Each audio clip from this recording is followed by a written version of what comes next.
नमस्कार, मैं Satish Bhardwaj, editor Panipat today. हलचल के इस अंक में आपके सामने उपस्थित हूँ नगर की कुछ प्रमुख समाचारों की सुर्खियाँ लेकर। जेबीएम सफाई व्यवस्था सुधारने को तैयार नहीं, कार चालक द्वारा ओवरटेक करने की जल्दबाजी में गैस का टैंकर पलटा, कोई जनहानि नहीं। रेलवे स्टेशन पर कार पार्किंग पर देना होगा शुल्क, ऑटोमेटिक सैनिटाइजर मशीन लगाने के आदेश। 3 पुलिसकर्मियों समेत 12 नए पॉजिटिव केस मिले। एसडी एजुकेशन सोसाइटी का विवाद गहराया, जल्द हल न निकला तो एडमिनिस्ट्रेटर बैठेगा। त्रिशूल क्षेत्र में चीनियों को भगाने से तनाव बढ़ा। एनसी कॉलेज में कोरोना टेस्ट लैब चालू। नहर तक असंध रोड होगी 4 लेन। ओल्ड इंडस्ट्रियल एरिया में ऑनलाइन मॉनिटरिंग सिस्टम जरूरी। अब समाचार विस्तार से। ओल्ड इंडस्ट्रियल एरिया में प्रदूषण को नियंत्रित करने के लिए ऑनलाइन मॉनिटरिंग सिस्टम लगाना जरूरी। 3 टन से अधिक क्षमता वाले बॉयलर वाली इंडस्ट्री के लिए जरूरी होगा ये सिस्टम लगाना। प्रदूषण की रोकथाम के लिए ओल्ड इंडस्ट्रियल एरिया के उद्यमियों के साथ एसोसिएशन के कार्यालय में आयोजित बैठक में प्रदूषण नियंत्रण बोर्ड ने रेड, ऑरेंज और ग्रीन जोन में बांटकर इंडस्ट्रियों को प्रदूषण रोकने के लिए एनसीआर में नया नियम लागू करने के लिए उद्यमियों के साथ जिला उद्योग केंद्र के जीएम क्षितिज ने उद्यमियों के साथ वार्ता कर आम सहमति बनाने का प्रयास किया। उद्यमियों को नए नियमों की जानकारी दी और फैक्ट्री के बाहर यह बोर्ड लगाना अनिवार्य होगा कि यह प्लांट किस कैटेगरी का है। 3 टन से अधिक क्षमता वाले बॉयलर वाली इंडस्ट्री को ऑनलाइन मॉनिटरिंग सिस्टम लगाना जरूरी होगा। इसे लगाने की लागत 7 लाख तक आने का अनुमान है।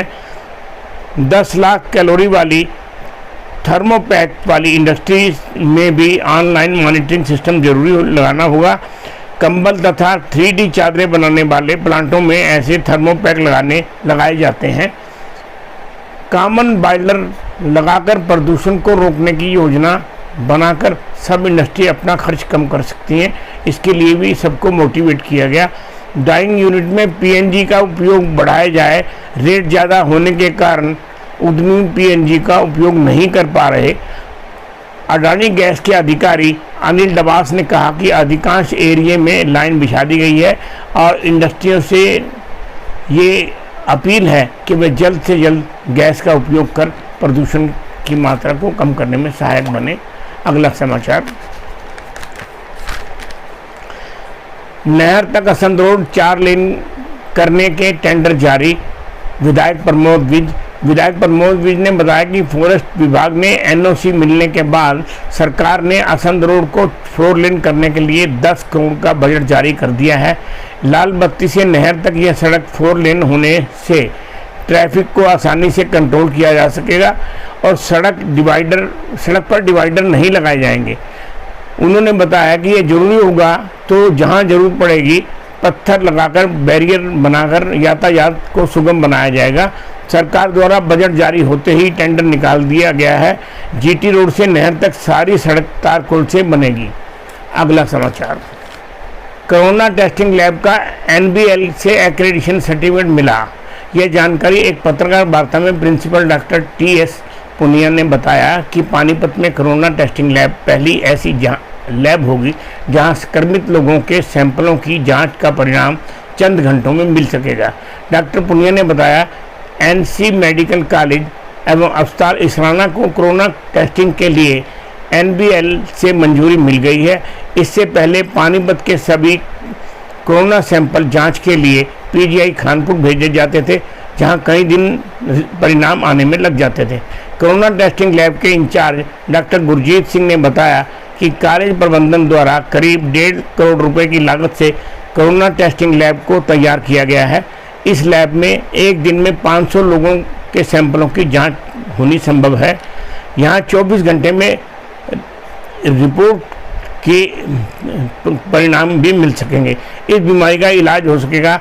लैब में कोरोना की अतिरिक्त अन्य वायरस संबंधी रोगों की जांच भी की जा सकेगी। कोरोना सैंपल जांच के लिए सरकार द्वारा निर्धारित सामान्य चार्ज ही लिया जाएगा। अगला समाचार। चुशुल क्षेत्र से चीनियों की खदेड़ा तो चीन बौखलाया।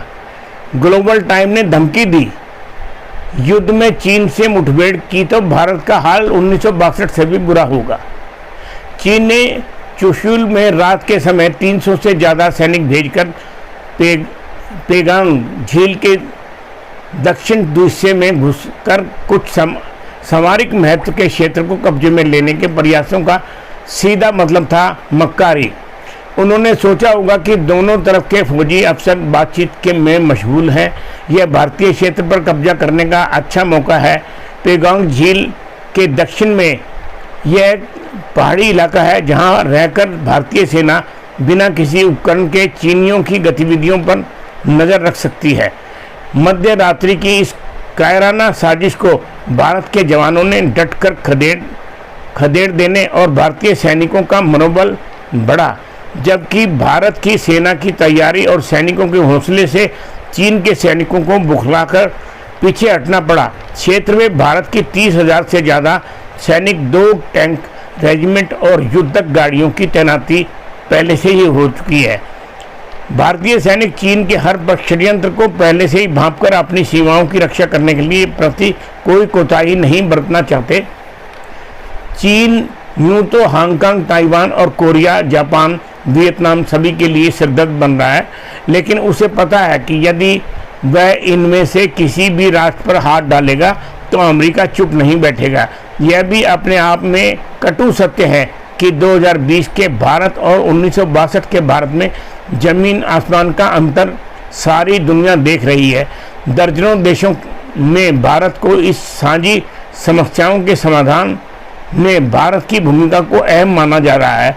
यदि दोनों देशों में युद्ध हुआ तो चीन इसमें फ़ायदा निकालने की फिराक में था, पर भारत की मजबूत किलेबंदी से शी जिनपिंग की अपने देश में राष्ट्रीय महानायक बनने का सपना टूट गया है।